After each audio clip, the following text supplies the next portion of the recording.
When we were young, we didn't have the internet to shape the vision of ourselves and who we believed we were. What I mean by this is that the internet did not serve as a mirror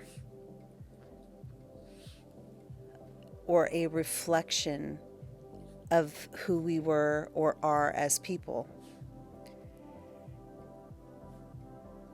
Today, people are looking at their identity more than they ever have. And something interesting is happening that is actually, to the eyes looking right now, we don't know long term, there's going to be other effects, but we were not meant to take in information 24 hours a day. We are not meant to continually and constantly be reflecting on who we are. We are meant to reflect on who we are and our identity.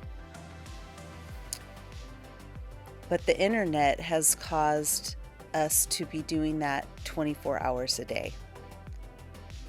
The internet has served as a mirror where we are constantly looking at our reflection and asking who we are, but not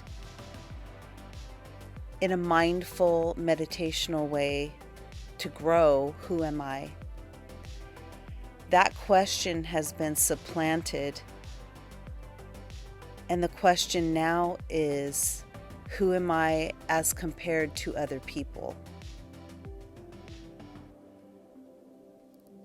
When I'm looking at myself and the things I'm posting online, and I look at my friends or strangers, I look at reels and movies and people posting absolutely everything about their life, including things that are photoshopped and not even real, fake accounts.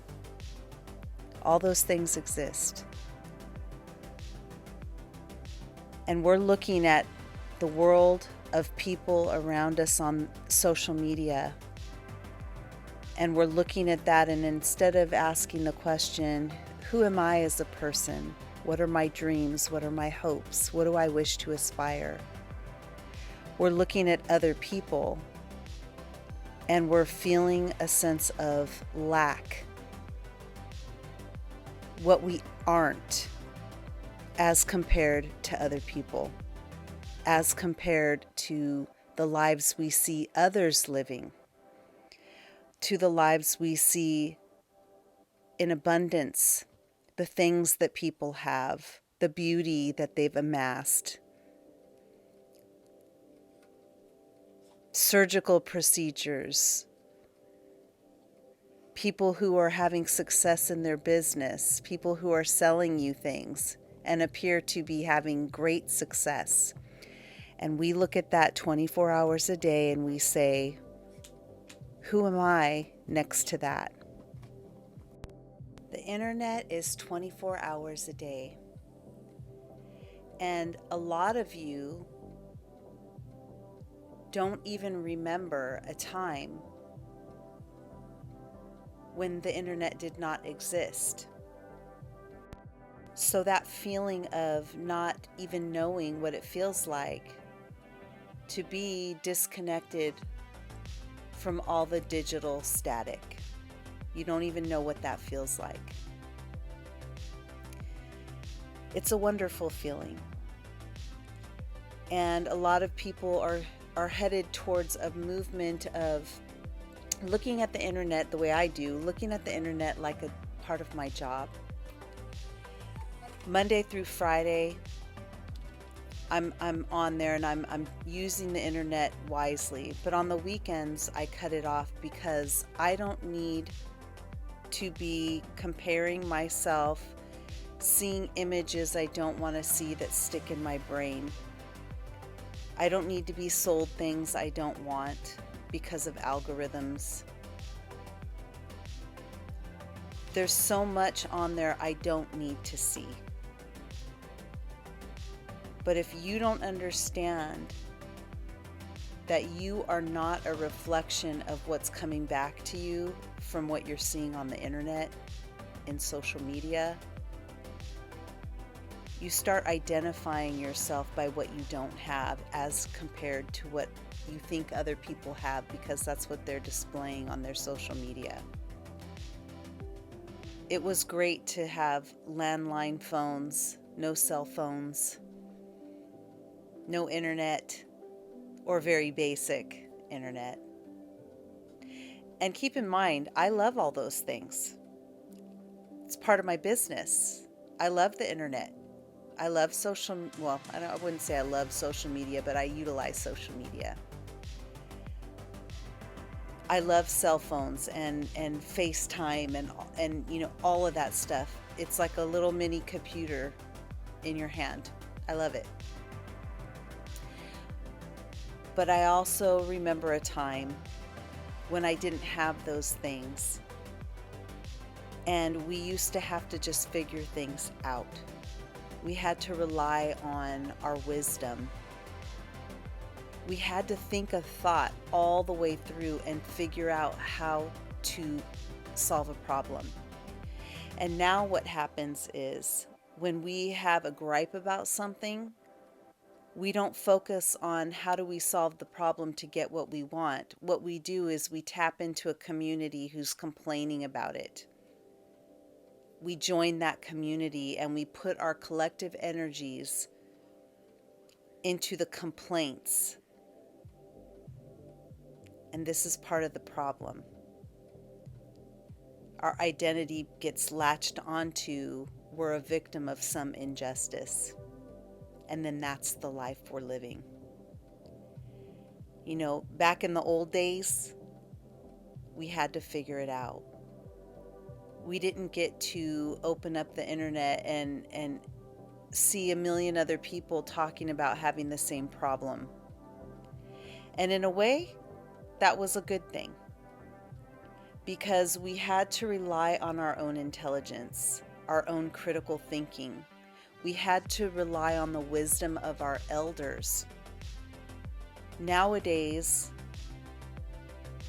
people don't seek the wisdom of their elders. They go straight online and tap into a community, like I said, that's complaining about something.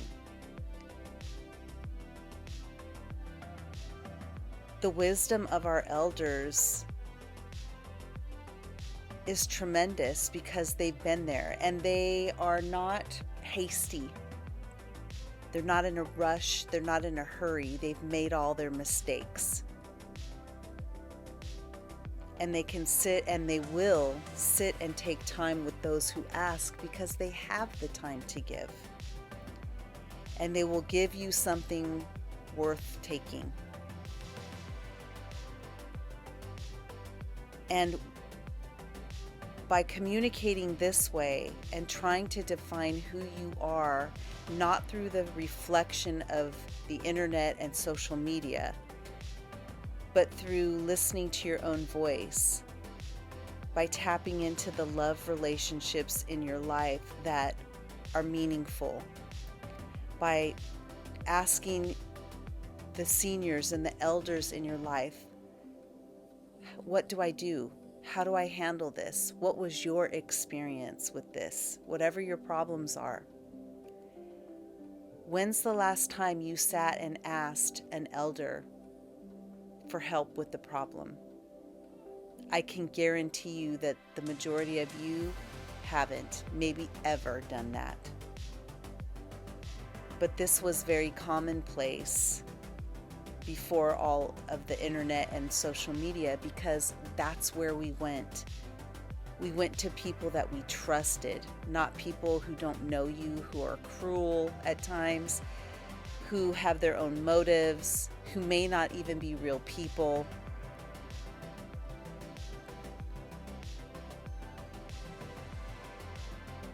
So there's a lot that can be learned about a time before